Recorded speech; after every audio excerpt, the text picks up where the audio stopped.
Сәлеметсіздер ме оқушылар? Бүгінгі біздің сабағымыздың тақырыбы құрамында квадрат түрлері бар өрнектерді түрлендіру. Бірде мысалдан бастайық.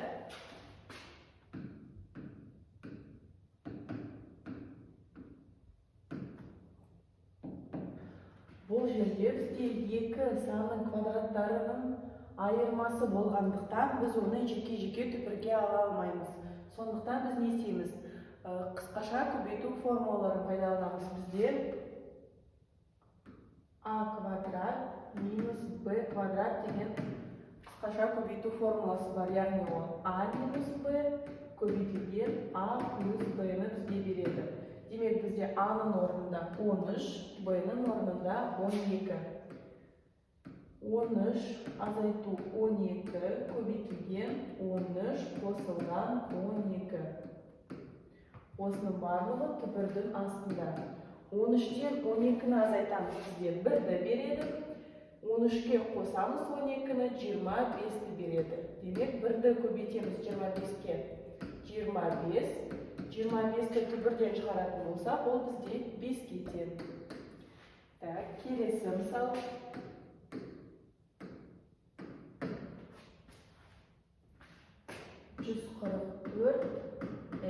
Түбірдің астында.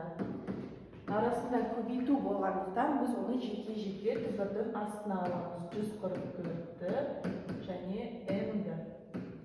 144-тен бізде 12 шығады түбірдің астынан, ал m түбірден шықпайды, сондықтан оны дәл солай қалдырамыз. 12 түбірдің астында m болады.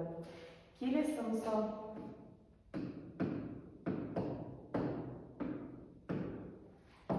50 көбейтілген n-ның квадраты түбірдің астында.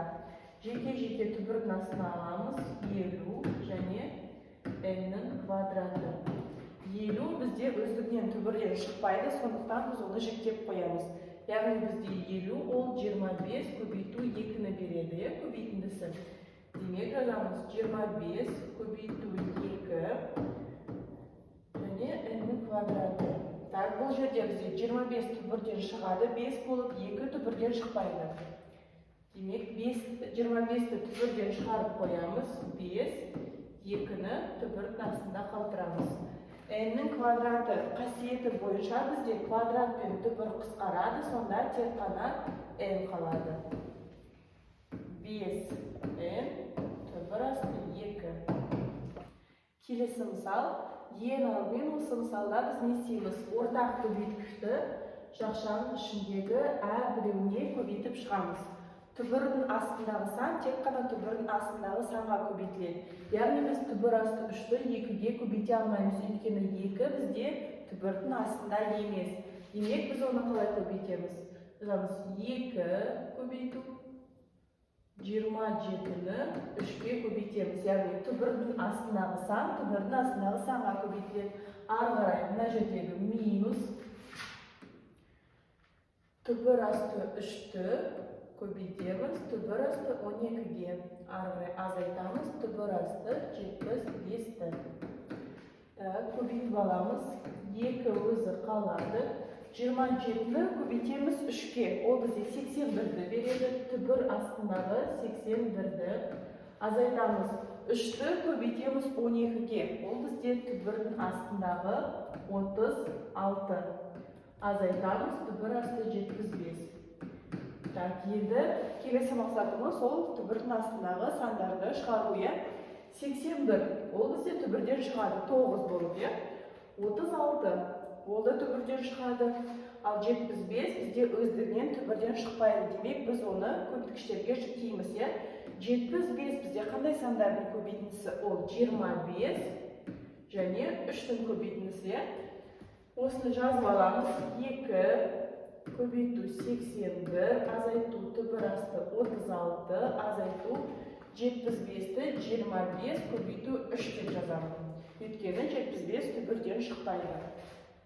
Енді түбірден шығарамыз. 81-ден бізде 9 шығады. Демек 2-ні көбейтеміз 9-ға минус түбір асты 36-дан бізде 6 шығады.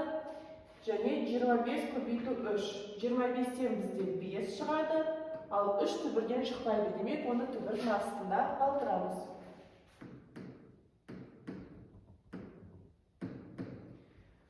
Осы екеуін көбейтіп аламыз, ол бізде 18-ді береді. 18-ден 6-ны азайтамыз.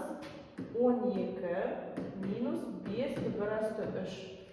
Осыны біз қосып азайта алмаймыз. Өйткені біреуінде түбір бар, екіншісінде түбір жоқ. Демек, осылай қалдырамыз. Келесі біздің мысалымыз ол бөлшектің бөлімін иррационалдықтан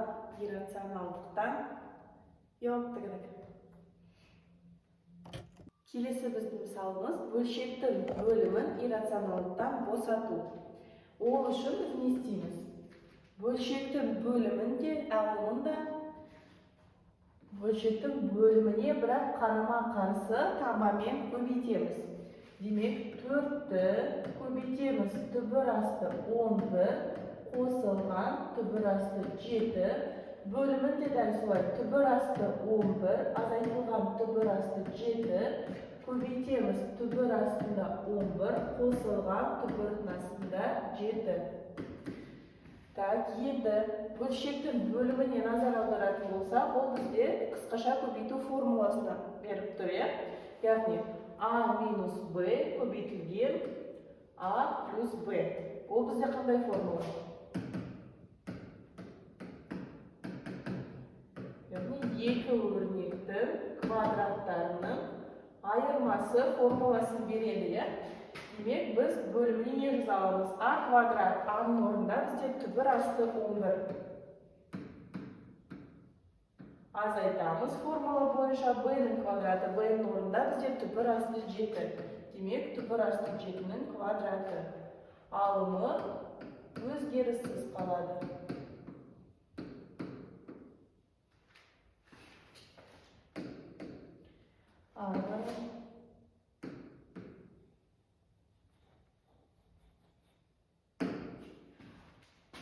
Түбір асты 11-дің квадраты. Квадрат пен түбір бізде қасиет бойынша қысқарады.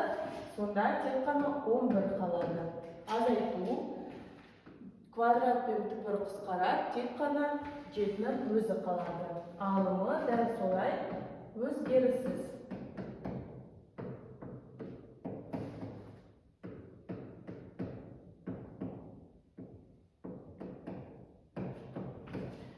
Енді 11-ден 7-ні азайтамыз, бізде 4 болады. 4 пен 4-ті қысқартамыз, сонда түбір асты 11 қосылған түбір асты 7 біздің өрнегіміздің мәні.